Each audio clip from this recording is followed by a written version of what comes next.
Welcome to A Reader's Paradise for book lovers, audiobook listeners, writers, and for everyone who loves a great story.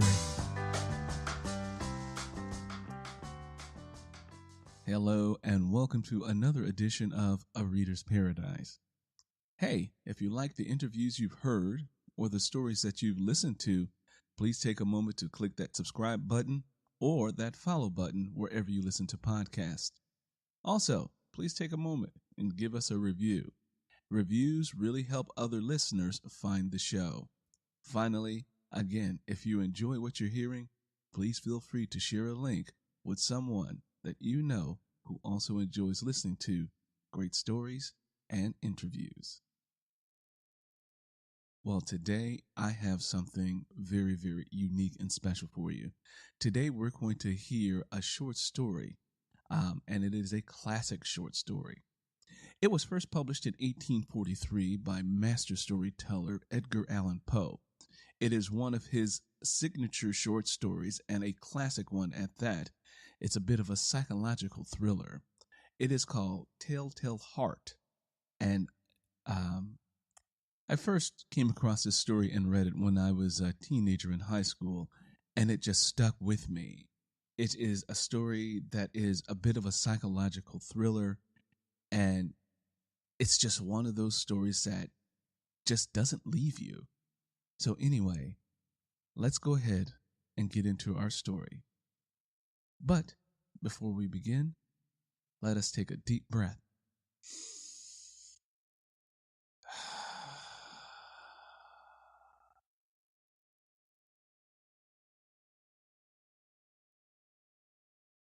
True, nervous, very, very dreadfully nervous. I had been and am. But why will you say that I am mad? The disease had sharpened my senses, not destroyed, not dulled them. Above all was my sense of hearing acute. I heard all things in the heaven and in the earth. I heard many things in hell. How then am I mad? Hearken, and observe how healthily, how calmly I can tell you the whole story. It is impossible to say how first the idea entered my brain, but once conceived, it haunted me day and night. Object, there was none. Passion, there was none. I loved the old man. He had never wronged me. He had never given me insult. For his gold I had no desire. I think it was his eye. Yes, it was this. He had the eye of a vulture, a pale blue eye with a film over it.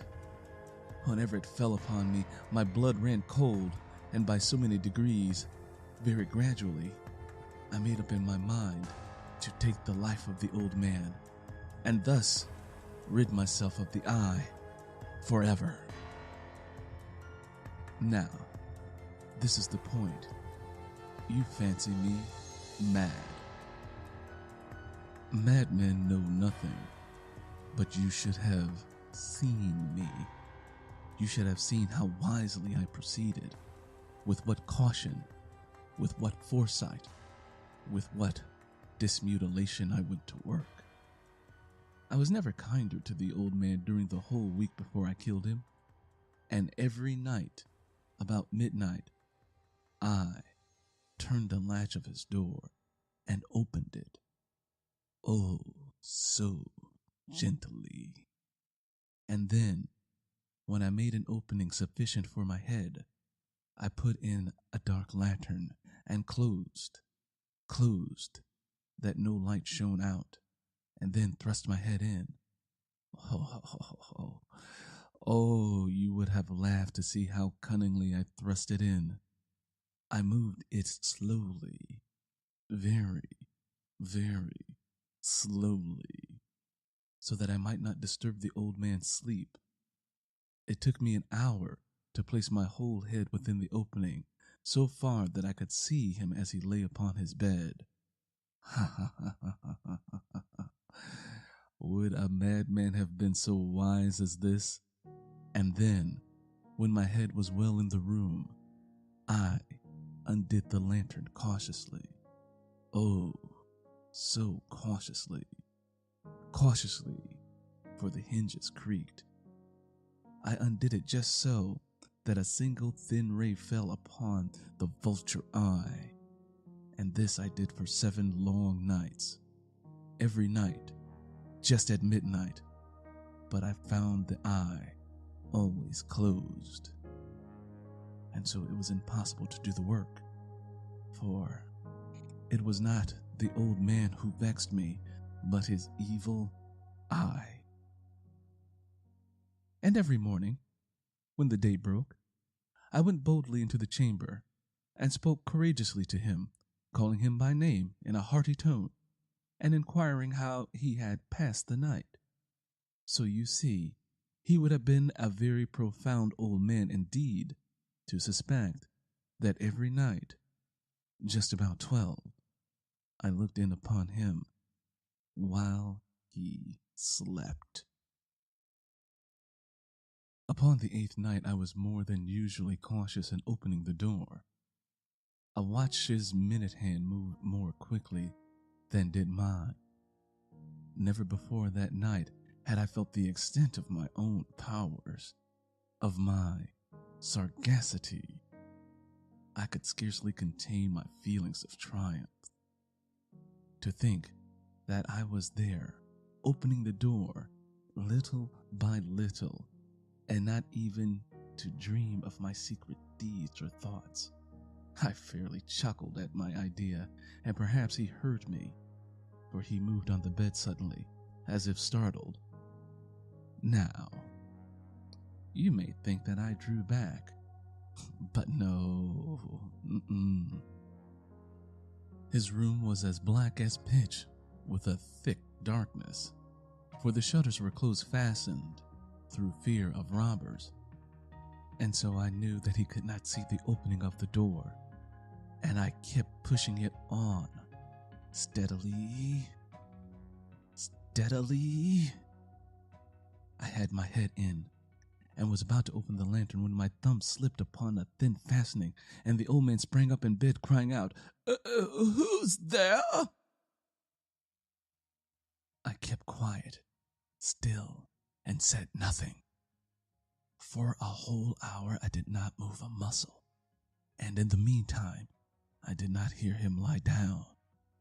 He was still sitting up in the bed listening, just as I have done night after night, hearkening to the death watches in the wall. Presently, I heard a slight groan, and I knew it was a groan of mortal terror. It was not a groan of pain or grief or, "Oh no!" It was a low, stifled sound that arises from the bottom of the soul when overcharged with awe. I knew the sound well. Many a night, just at midnight, when the world slept, it has welled up in my own bosom, deepening with its dreadful echo the terrors that distracted me. I say, I knew it well. I knew what the old man felt and pitied him. Although I chuckled at heart. I knew that he had been lying awake ever since the first slight noise. When he had turned in the bed, his fears had been ever growing upon him. He had been trying to fancy them causeless, but could not. He had been saying to himself, "It's nothing but the wind in the chimney. It's only a mouse crossing the floor, or it's merely a cricket who has made a single chirp." Yes, he had been trying to comfort himself with these suppositions, but he found them all in vain. All in vain. Because death, in approaching him, had stalked with his black shadow before him and enveloped the victim, and it was the mournful influence of the unperceived shadow that caused him to feel, although he neither saw nor heard, to feel the presence of my own head within the room. When I had waited a long time, very patiently, without hearing him lie down, I resolved to open a very, very little crevice with the lantern. So I opened it. You cannot imagine how stealthily, until at length a simple dim ray, like the thread of a spider, shot out from the crevice and fell upon the vulture eye. It was open, wide open, and I grew furious as I gazed upon it. I saw it with perfect distinctness, all a dull blue, with a hideous veil over it that chilled the very marrow in my bones. I could not see nothing else of the old man's face or person, for I had directed the ray as if by instinct, precisely on the damned spot. And have I not told you what you mistake for madness is but an over-acuteness of sense? Now, I say, there came to my ears a low, dull, quick sound, such as a watch makes when enveloped in cotton. I knew that sound well. It was the beating of the old man's heart. It increased my fury, as the beating of a drum stimulates a soldier into courage. But even yet, I refrained and kept still. I scarcely breathed. I held the lantern motionless. I tried how steadily I could maintain the ray upon the eve. Meantime, the hellish tattoo of the heart increased. It grew quicker and quicker, and louder every instant. The old man's terror must have been extreme. It grew louder, I say louder every moment. Do you mark me well when I tell you that I am nervous, so I am. And now, at the dead hour of the night, amid the dreadful silence of the old house, so strange a noise as this excited me to uncontrollable terror. Yet, for some minutes longer, I refrained and stood still. But the beating grew louder. I thought the heart must burst, and I knew a new anxiety seized me. The sound would be heard by a neighbor. The old man's hour had come. With a loud yell, I threw open the lantern and leaped into the room. He shrieked once. Only once. In an instant I dragged him to the floor and pulled the heavy bed over him. I then smiled gaily to find the deed so far done. But for many minutes the heart beat on with a muffled sound. This, however, did not vex me. It would not be heard through the wall. At length it ceased. The old man was dead. I removed the bed and examined the corpse. Yes, he was stone dead. I placed my hand upon the heart and held it there many minutes. There was no pulsation. He was stone dead. His eve would trouble me no more.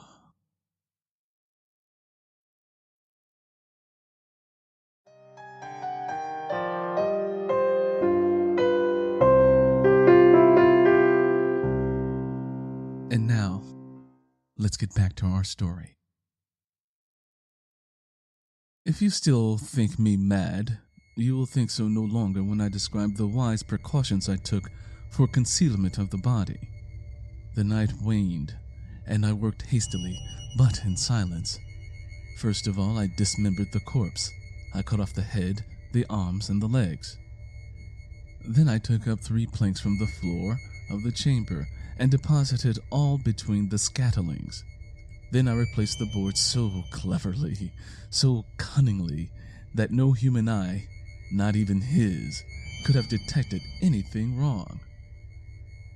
There was nothing to wash out, no stain of any kind, no blood spot whatever. I had been too wry for that. A tub had caught hold. When I made an end of these labors, it was 4 o'clock, still dark as midnight. As a bell sounded the hour, there came a knocking at the street door. I went down to open it with a light heart, for what had I now to fear? There entered 3 men who introduced themselves with perfect suavity as officers of the police. A shriek had been heard by a neighbor during the night. Suspicion of foul play had been aroused. Information had been lodged with the police office, and they, the officers, had been deputed to search the premises. I smiled, for what had I to fear? I bade the gentleman welcome. The shriek, I said, was my own in my dream. The old man, I mentioned, was absent in the country. I took my visitors all over the house. I bade them to search. Search well. I led them, at length, to his chamber. I showed them his trousers, secure, undisturbed. In the enthusiasm of my own confidence, I brought chairs into the room and desired them here to rest from their fatigues, while I myself, in the wild audacity of my perfect triumph, placed my own seat upon the very spot beneath which reposed the corpse of the victim. The officers were satisfied. My manner had convinced them. I was singularly at ease. They sat, and while I answered cheerily, they chattered of familiar things. But ere long, I felt myself getting pale and wished them gone. My head ached, and I fancied a ringing in my ears. But still they sat and still chatted. The ringing became more distinct. It continued, and became more distinct. I talked more freely to get rid of the feeling, but it continued and gained definiteness, until, at length, I found that the noise was not within my ears. No doubt, I now grew very pale, but I talked more fluently, and with a heightened voice. Yet the sound increased, and what could I do? It was a low, dull, quick sound, much such a sound as a watch makes when enveloped in cotton. I gasped for breath, and yet the officers heard not. I talked more quickly, more vehemently, but the noise steadily increased. I arose and argued my trifles in a high key with violent gesticulations, but the noise steadily increased. Why would they not be gone? I paced the floor to and fro with heavy strides as if excited to fury by the observations of the men, but the noise steadily increased. Oh God, what could I do? I foamed, I raved, I swore. I swung the chair upon which I had been sitting and gated it upon the boards. But the noise arose over all and continued to increase. It grew louder, louder, louder, and still the men chatted pleasantly and smiled. Was it possible they had not heard? Almighty God, no! No! They heard! They suspected! They knew! They were making a mockery of my horror! This I thought, and this I think. But anything was better than this agony. Anything was more tolerable than this derision. I could bear those hypocritical smiles no longer. I felt that I must scream or die. And now, again, hark, louder, louder, louder, louder. Villains! I shrieked. Dissemble me no more. I admit the deed. Tear up the planks. Here, here, It is the beating of his hideous heart.